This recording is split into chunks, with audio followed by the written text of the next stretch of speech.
Assalamualaikum warahmatullahi wabarakatuh. Di sini saya akan memenuhi tugas dari mata kuliah jaringan semantik, yaitu mempresentasikan ringkasan materi dari pertemuan 1, pertemuan 2, dan pertemuan 3. Sebelum itu, perkenalkan nama saya Rohana, saya dari program studi ilmu komputer dari Universitas Yatsi Madani. Mengenai materinya, yang pertama yaitu jaringan semantik, yang kedua graf, dan yang ketiga ontologi jaringan semantik. Apa itu jaringan semantik? Jaringan semantik merupakan struktur grafis untuk mempresentasikan pengetahuan yang menunjukkan hubungan antara berbagai objek. Ini juga merupakan teknik representasi klasik dalam kecerdasan buatan AI, sering disebut sebagai jaringan proporsional. Yang selanjutnya yaitu konsep jaringan semantik yang terdiri dari elemen-elemen jaringan semantik. Yang pertama ada simpul node. Simpul menyatakan objek atau entitas, misalnya orang, tempat, atau konsep. Yang kedua ada edge atau arch, yaitu menunjukkan hubungan antar simpul. Edge biasa digunakan dalam graf tidak berarah, misalnya hubungan pertemanan. Arch digunakan dalam graf berarah, menunjukkan hubungan dengan arah tertentu, misalnya mengikuti seseorang di Twitter. Selanjutnya, objek atribut value dalam jaringan semantik. Model ini adalah cara untuk menggambarkan fakta atau informasi tentang objek dengan menunjukkan hubungan antar objek, atribut, dan nilainya. Ini sering dipakai untuk mengatur informasi dengan rapi dalam sistem yang membantu komputer memahami pengetahuan. Misalnya, objek, apa yang sedang dibicarakan. Misalnya mobil. Atribut, yaitu ciri-ciri dari objek. Misalnya warna. Nilai, nilai yang menggambarkan atribut. Misalnya warna merah untuk mobil. Selanjutnya, bingkai atau frame. Bingkai adalah cara untuk mengatur informasi yang sering kita temui sehari-hari. Bingkai ini berisi pengetahuan yang umum kita ketahui. Misalnya, bingkai tentang mobil akan berisi informasi seperti pabrik, model, tahun, dan lain-lain. Contoh bingkai tertera dalam tabel berikut. Selanjutnya, script. Script menggambarkan urutan kejadian. Misalnya, jika kamu pergi ke restoran, maka ada serangkaian peristiwa seperti masuk, duduk, melihat menu, memesan makanan, makan, dan membayar. Skrip membantu menjelaskan bagaimana peristiwa terjadi secara berurutan. Elemen-elemen skrip. Yang pertama, kondisi masukan, yaitu menggambarkan situasi yang harus dipenuhi sebelum terjadi atau berlaku suatu peristiwa yang ada di dalam skrip. Yang kedua, prop, yaitu mengacu kepada objek yang digunakan dalam urutan peristiwa yang terjadi. Yang ketiga, role, yaitu mengacu kepada orang-orang yang terlibat dalam skrip. Yang terakhir, scan, yaitu menggambarkan urutan peristiwa aktual yang terjadi. Komponen skrip. Yang pertama, kondisi entry, yaitu syarat-syarat yang harus dipenuhi sebelum skrip dapat dijalankan. Yang kedua, hasil, yaitu fakta atau keadaan yang terjadi setelah skrip selesai. Yang ketiga, penyangga, yaitu isi atau elemen yang ada di dalam skrip. Yang keempat, peran, yaitu tindakan yang dilakukan oleh setiap partisipan dalam skrip. Yang terakhir, adegan, yaitu urutan kejadian yang menunjukkan kapan dan bagaimana peristiwa berlangsung. Skrip ini membantu menggambarkan alur atau urutan kejadian secara sistematis. Selanjutnya, skema. Skema adalah cara mengatur pengetahuan yang umum kita gunakan sehari-hari, seperti informasi tentang harga produk, tanggal acara, atau rating film. Ini memudahkan komputer untuk menampilkan informasi yang lebih berguna ketika kamu mencari sesuatu di internet, misalnya di Google. Jadi, bisa kita simpulkan bahwa jaringan semantik adalah teknik AI yang mempresentasikan pengetahuan dalam bentuk graf dengan node sebagai objek dan edge atau arch sebagai hubungan antar entitas. Konsep objek, atribut value, frame, dan script digunakan untuk menggambarkan objek, atribut, dan urutan peristiwa. Jaringan ini mendukung aplikasi seperti web semantik, memudahkan penalaran dan pengambilan keputusan dalam AI. Materi yang kedua yaitu graph. Apa sih graph itu? Graph adalah representasi dari sekumpulan objek yang saling berhubungan satu sama lain. Objek-objek tersebut disebut node atau vertex simpul, dan hubungan antar node disebut edge atau sisi. Yang selanjutnya yaitu konsep graph.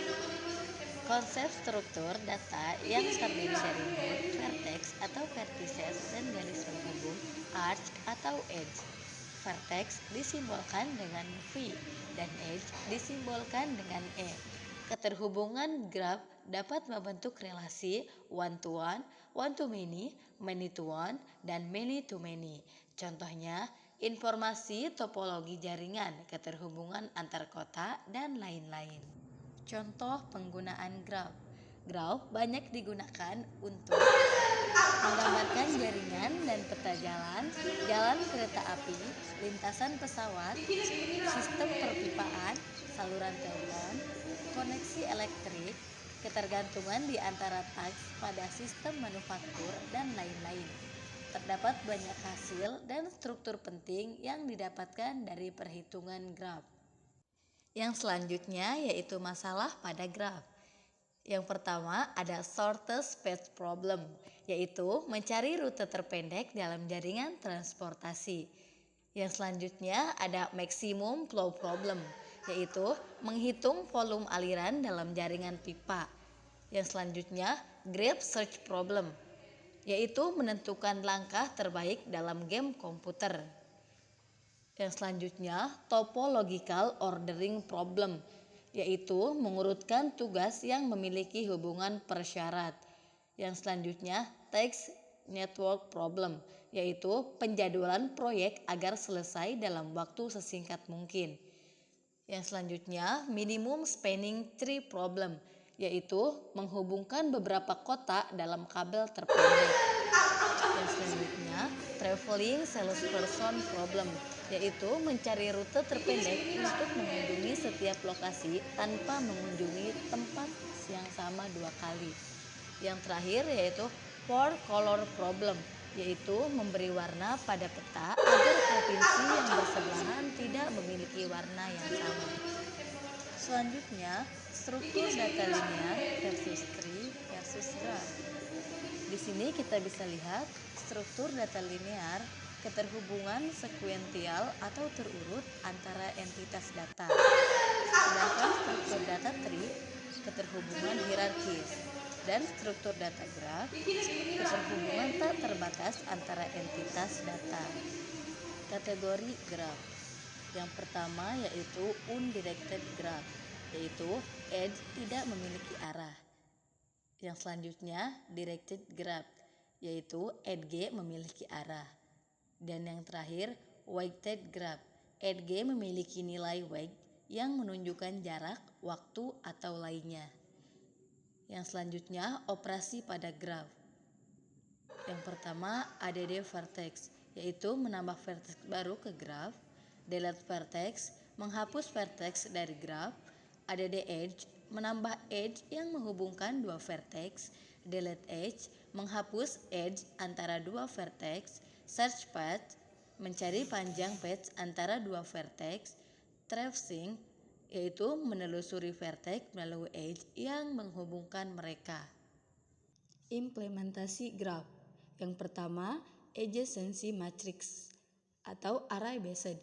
Graph diimplementasikan menggunakan matriks 2 dimensi. Pada graph berarah dan tidak berarah, 0 menunjukkan tidak ada edge, sedangkan pada graph berbobot, nilai matriks menunjukkan bobot edge. Yang kedua, adjacency list atau linked list. Graph diimplementasikan menggunakan linked list, di mana setiap vertex menyimpan daftar vertex lain yang terhubung dengannya. Jadi, bisa kita simpulkan bahwa graph adalah struktur data yang terdiri dari node atau edge. Terdapat undirected, directed, dan weighted graph. Masalah graph mencakup pencarian jalur terpendek dan aliran maksimum. Implementasi graf dapat dilakukan dengan adjacency matrix atau adjacency list.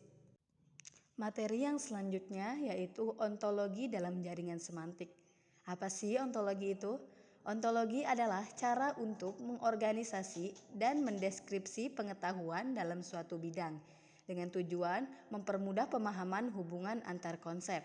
Contohnya, dalam kesehatan, ontologi menggambarkan hubungan antar penyakit, gejala, dan pengobatan.